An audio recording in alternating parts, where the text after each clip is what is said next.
A lot of people have friends, but no connection. Maybe you've seen the post on social media. Group holidays, the fancy meals, the sleepovers, the Valentines, the Galentines. But trust me, don't believe everything you see. It's possible to have plenty of friends, but no connection. And it's possible to have connection, but not have plenty of friends. Let's unpack all the reasons why you might not have realized that you don't actually want friends, but instead you want connection.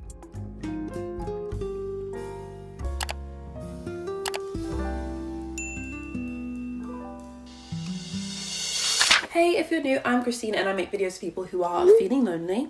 If you're a people pleaser, overachiever, over anythinger, you're in the right place. For the longest time, I was that girl that was on my phone constantly, stalking everyone else in their social life, looking at what people were doing on Instagram, keeping up to date with everyone's Be Real, who they were hanging out with, who their new friends were, what they were doing in their spare time. I feel like a huge chunk of the reason why I felt lonely, if I had to break down all the reasons, was just because I felt like everyone else had something that I didn't have. Everyone else had a friendship group or people to hang out with. Everyone else seemed to have like a boyfriend or a partner. Everyone else was going on dates. Everyone else was going on like group holidays. Everyone else was just like doing things that I wasn't doing. It's so hard to not feel lonely when you see everyone else doing something that like you've just not done. As I went through my loneliness journey, I realized a good few things which I'm going to share in this video. Starting off with, friendships don't guarantee connection, but they give the illusion of it. You can be really lonely in a friendship. You can be really like well connected and fulfilled and quite happy in your alone time. If you're in your era of watching everyone else have their fun and do amazing things and you feel like, I'm missing out, what am I doing wrong? Friendships give the illusion of connection. They don't actually guarantee it. Sometimes you'll see like celebrity couples or relationships and you'll think that like, oh, they have everything figured out. They're so cute. You just watch them and you think they are it. Like they have everything. Like if you were like them, then you'd be happy. But then how many times do we like realize months down the line, a year down the line, that actually that was a very toxic relationship? Or that couple that everyone liked, well actually they hated each other for years before they broke up. You see that quite a lot with relationships because it's in like the media and the news and stuff. But with friendships, it's not as much of like a fantasized thing. People more so fantasize relationships over friendships. But for people that are feeling quite alone and lonely, sometimes you will find yourself fantasizing about friendships and having those friends that just know you inside out. But trust me, do not look online and think that these people have it all figured out and they're like super happy, like the way that you'd imagined, because they're definitely not. In my experience, sometimes when you're at your happiest and actually most content, most fulfilled, you're actually not online as much. Let me know if you disagree, but I feel like if you're the sort of person that's like constantly posting updates on social media, on your stories, you're posting, when I'm actually like super happy and content and I'm having a time with friends, I put my phone away. Like I don't want to be putting everything online. It just gets in the way of having fun and it just ruins the flow. Be very mindful of people that are really pushing a certain persona and really trying to come across as a certain way, because the more and more that you try and push it, it's just, to me, as someone who's also like content creator, influencer, it's just a sign that you're maybe trying too hard to convey an image that isn't actually true. There are so many videos that unpack the loneliness epidemic and why Gen Z is probably the loneliest generation. There are 1,000,001 reasons that I could talk about. That's not what this video is about. It's more so just the idea that you think that you want a friendship group and friends, but actually you want connection, and you can get that connection from acquaintances, siblings, family members, colleagues. Like it doesn't have to be the friendship group that you see on Instagram and the super aesthetic Pinterest girl like vibes. Like it doesn't have to be that. If anything, I feel like when you do get that, and you do live that life, because I did it, it might make you feel a bit underwhelmed because it's not what you thought. Just remember that loneliness is actually caused by a lack of connection, not necessarily a lack of friendships. Try not to restrict what an image of happiness can look like. If you're giving yourself the constraints that this is what it has to be like for me to be happy, or I have to make this sort of a friendship group to be happy, I feel like you're putting constraints on what is actually a lot more broad and wider than you think. Social media is making you pursue the wrong things. I know Dr. Phil is very problematic, but this clip that I thought I just had to include it. I'm older, I'm 54. But what I found was the darker things got for me, the less I would hear from my supposed friends on Facebook and things like that. This is always so tough, like when you're going through something super tough, right? And you don't open up, because for me, I find it so difficult to kind of tell friends and family that like, I am feeling like a little bit depresso at the minute. Like I feel really low. I feel really unmotivated. I know for me, I can't blame my friends and family because they don't know that I feel that way. But even little things when it's like no one checks in on you, no one does like a quick like, hey, like we haven't spoken in a while, how are you? When no one does that, but you do it for others, that's always so tough. So I definitely relate to this. I've since, in the past year and a half, I've cut out all my social media except for Instagram.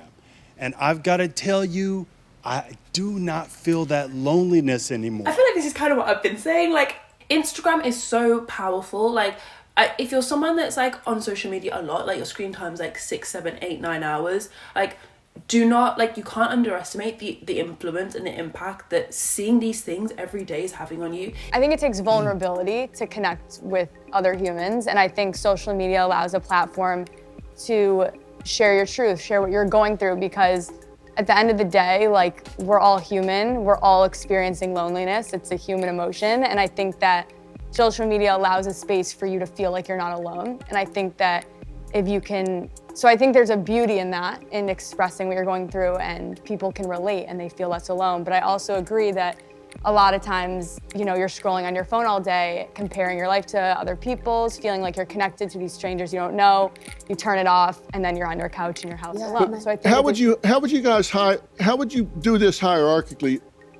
Would you put real world relationships in terms of quality, texture, realness ahead of online relationships? 100%. Like I think it's not comparable.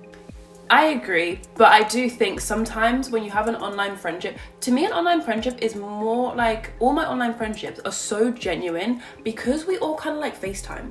We don't FaceTime all the time. It's more just like we'll check in a few times a year. It's not that often, but I feel like an online friendship can feel a little bit flat and just a bit meh if you're just kind of like texting back and forth. But the moment that you actually do like a face-to-face, like a physical human interaction, like, do you know what I mean? Like then it goes beyond just a meh thing and it can actually feel a bit more genuine. But definitely real life trumps online friendships. There are so many different parts of social media that will put pressure on you, not just Instagram and the stories thing, but even if you're in like the self-help world and you kind of watch videos on how to better yourself and stuff like that, there's a notion that's like, show me your friends and I'll show you your future, and I'd never hang out with these sorts of people. Don't put up with like people that put you down. And there's a lot of pressure to have like the right people around you, and 100% I do agree. Like, but sometimes it's tough to like put up with these people in real life that are so draining, so toxic, so negative, make you feel bad about yourself. And then like you literally can't get rid of them. But then to know that like you see all this pressure online of you have to better yourself and have to get rid of it, it's just like, it's just so hard. You feel like you can't win. My best piece of advice would be to don't rely on one group for connection. It's just the classic thing of don't put all your eggs in one basket. Similarly, when it comes to friends and feeling like you belong and feeling like people love the real you, it's perfectly okay to have people like distributed widely and have your online friends that you speak to and your people that you speak to at work and the people that you speak to in your family that you can put up with. Like, don't rely just on one group. Because I mean, if you only speak to the people at your school, in your classes that you sit next to, like, no wonder you feel lonely. If you only speak to the people at your work. From a neuroscientist point of view, loneliness is actually a state of hypervigilance. It makes you feel unsafe and unsatisfied with your social interactions. It's a type of emotional pain signal. The pain is telling your brain that you need to find someone to talk to. That's what loneliness is, the difference between how much social connection you want and how much you feel you actually have. It can be summed up by this line: loneliness is feeling disconnected from others, even when they're right next to you. If it's temporary, it's the equivalent of being hungry. But when it becomes chronic, that's when it starts affecting your health. Chronic loneliness can trigger a fight or flight response, and when that becomes bad enough, it becomes ingrained in our nervous system, resulting in anxiety, depression, and even anger. For me, there's a reason why I have uni friends and I go to yoga and speak to people there, and there's a reason why I have friends in London, and there's a reason why I just have friends all over the place. Like my online friends, my social media friends, is because they all validate different parts of me. If I was just relying on my uni friends that study medicine, that, you know, we're graduating soon, like if I was relying on them to help me like feel a bit validated with my social media stuff and my content and my videos, they just might not get it. And if I was relying on my social media friends to help me feel validated with my like yoga stuff, they just don't really get it. And if I was relying on yoga people for other things, like, do you see what I mean? Don't rely just on one group for connection. But how do we actually connect with people, Christina? You're saying connection doesn't mean friendships and friendship doesn't mean connection, but like, how do we actually build connection? Well, that brings me to the absolute number one best thing that you can do, which is be vulnerable. Telling someone to be vulnerable is like telling someone to like be yourself. Like, okay, yeah, it's good advice, be yourself, but like, how do you actually do that? How do you actually be yourself? How do you actually be vulnerable?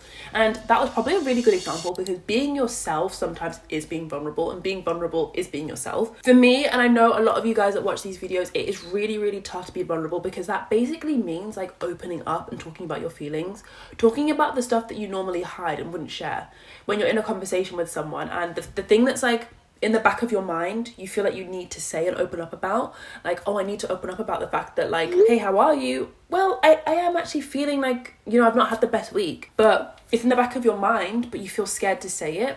That sort of thing, that vulnerability and that opening up is where you actually start to build connection. Like, I promise you. The toughest point in my life where it was like, uni was tough, I was struggling with my grades, I was feeling really lonely, everything felt like it wasn't going well. And I remember I failed an exam at this point. I just was like, okay, what could go more wrong? I was doing my usual thing. I wasn't opening up. I would just go to uni, come back, and I would just feel miserable because I was studying for these exams that I wasn't doing well in, and it was just a lot. But I ended up opening up to a friend who I didn't know, but she also failed the exam that I failed. And when I opened up to her, it was just like instant relief. Even before I'd found out that we're in the same boat, just knowing that like, oh, someone knows now. You know, I didn't know what she was going to say. I didn't know if she was going to like pity me. I didn't know if she was going to help me with like advice. Turns out she had no advice. We were feeling the exact same, but just opening up was such a huge weight lifted. And it was one of those things where you build it up so much in your head, but then when you actually do it, it's like, I should have done this sooner. And do you know what? Coming from someone that struggled to make friends a lot, I'm sure maybe you struggle to make friends too. Trust me, the biggest reason why you might be struggling to make friends is because you don't know how to be yourself. And being yourself shouldn't be a goal. I don't want to put pressure at all to be like, once you be yourself, then you'll make friends. It doesn't even work like that. Sometimes you struggle to make friends because people don't know you, and people don't know you because you can't be yourself. And sometimes you can't be yourself because you don't know yourself. Like, you don't know who you are. Sometimes you just use being nice and being like polite, being sociable, being like the smiley person as a cover up for your actual personality. Once you start to like slowly let that niceness go away, not like you're gonna be like a bitch to people, but just like you're not gonna just be that super smiley like people pleaser person that's just like always got a smile plastered on their face. Once you start to like strip that back and embrace like the unknown a little bit, you don't know what you're going to say next because you're not going to rehearse an answer. You're not going to like plan out what you're going to say for the conversation. You're not going to plan when you're going to interject. You actually let all that go. You sit in the unknown a little bit, which might feel uncomfortable, where you're in a conversation and you're not planning out what you're going to say. You don't know what you're actually going to say. You don't know if that you'll come across really quiet and weird, like, why hasn't that girl spoken in like 5 minutes? Like, it's okay to embrace the unknown a little bit, because that's when you start to figure out who you actually are.